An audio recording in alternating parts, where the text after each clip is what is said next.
Hello everyone, this is Sarita. Today I am here to explain about Nicol'S Prism in Engineering Physics subject, and I am from Computer Science and Engineering department. Yes, let's move on to the next slide. Yes, this is the introduction of a Nicol'S Prism. A Nicol's prism is a type of polarizer that we all know. It is an optical device made from calcite crystal used to convert ordinary light into a plane polarized light. It is made in such a way such that it eliminates one of the rays by total internal reflection. That's why the ordinary ray is eliminated and only the extraordinary ray is transmitted through the prism. It was the first type of polarizing prism invented in 1828 by William Nicol from 1770 to 1851 of Edinburgh. This is all about the introduction of a Nicol's prism. Yes, this is the about principle of a Nicol prism. The principle of a Nicol prism is double refraction, which is also known as birefringence. When light passes through a calcite crystal, it split into two rays. The first one is a ordinary ray, which is also called as O ray, and second one is a extraordinary ray, which is also called as E ray. And these rays are vibrate in mutually perpendicular planes and travel with different refractive indices. In Nicol prism, the ordinary ray is eliminated, as we saw in introduction, by total internal reflection principle. Only the extraordinary ray passes through the prism. Hence, the output is plane polarized light.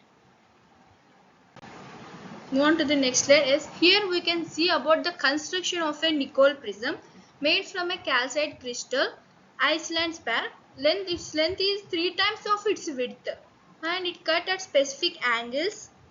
Here we can see.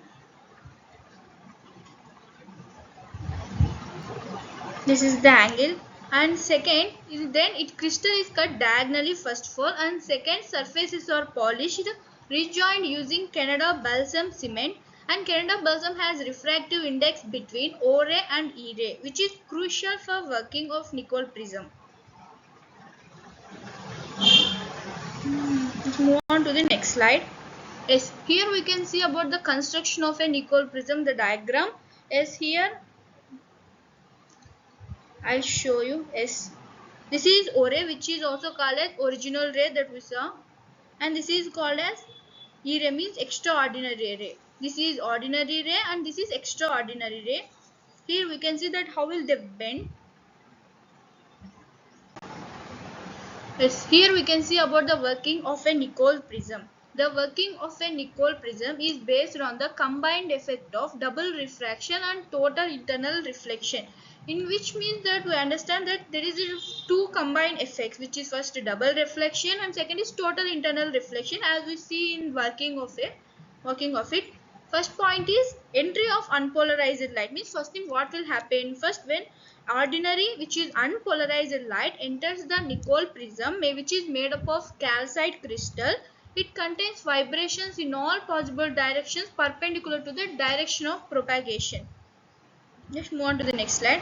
Yes, here what's about second point, double reflection inside calcite, means in calcite double refraction will take place. First, calcite is a bifringent material, so it splits the incident ray in two rays, as we already know. The first one is ordinary ray, obeys Snell's law, has a constant refractive index which vibrates perpendicular to the principal section. Extraordinary ray, which is second, E ray, which is also called as E ray, it does not strictly obey Snell's law, has a variable refractive index, vibrates parallel to the principal section. See, E ray will be parallel to the principal section and O ray will be the perpendicular. Third, roll of Canada balsam layer.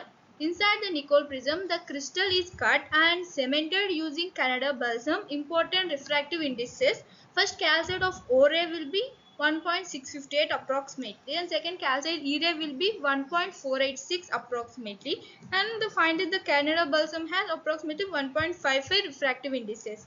The difference is the key to the working. Move on to the next slide. Is here we can see the fourth point, behavior of rays at the boundary, means how they behave at boundary. When both rays reach Canada balsam layer, they behave differently. First, ordinary ray, let's see, travels from denser to rarer, and angle of incidence became greater than critical angle, so it undergoes total internal reflection, which is TIR, and it is first is a reflected sideways, second observed by blackened sides of the prism. Hence, the O ray is completely eliminated from diagram. Move on to the next slide. Is here we can see for fifth point, emergence of polarized light. Since O ray is removed, as we see in before slide, and only E ray emerges then, because which is left after O ray is E ray. The output light contains vibrations in only one direction. Therefore, the emergent light is plane polarized light. A polarizer is a device that produces polarized. Here we can say about a Nicol'S prism as a polarizer. Means Nicol'S prism act as both analyzer and polarizer. So first we can see this. What is the function of a Nicol'S prism as polarizer? Means Nicol'S prism allows only extraordinary ray and it removes ordinary ray. Output, what is the output then? Plane polarized light. Therefore, Nicol'S prism act as polarizer.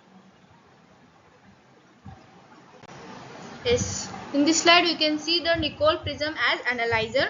An analyzer is used to detect polarized light. Which what is about working? When polarized light passes through a second Nicol'S prism, if both prisms are parallel, then maximum light passes. If perpendicular, no light passes. This verification of the polarization. Yes, here we can see the diagram of Nicol'S prism as both polarizer and analyzer. Yes, here we can see a polarizer, analyzer and viewing screen. Yes, polarizer plane of polarizer and polarizer plane of analyzer. This is called as polarization of direction. You can also see the I0, I1, I2, which is first one is parallel and second is I2 rays are perpendicular, as we studied in working. Yes, these are the applications of a Nicol'S prism. Polarimeters, optical mineralogy, microscopes which are crossed in Nicol'S, and study of bifurcant materials. This is all about a Nicol'S prism. Thank you.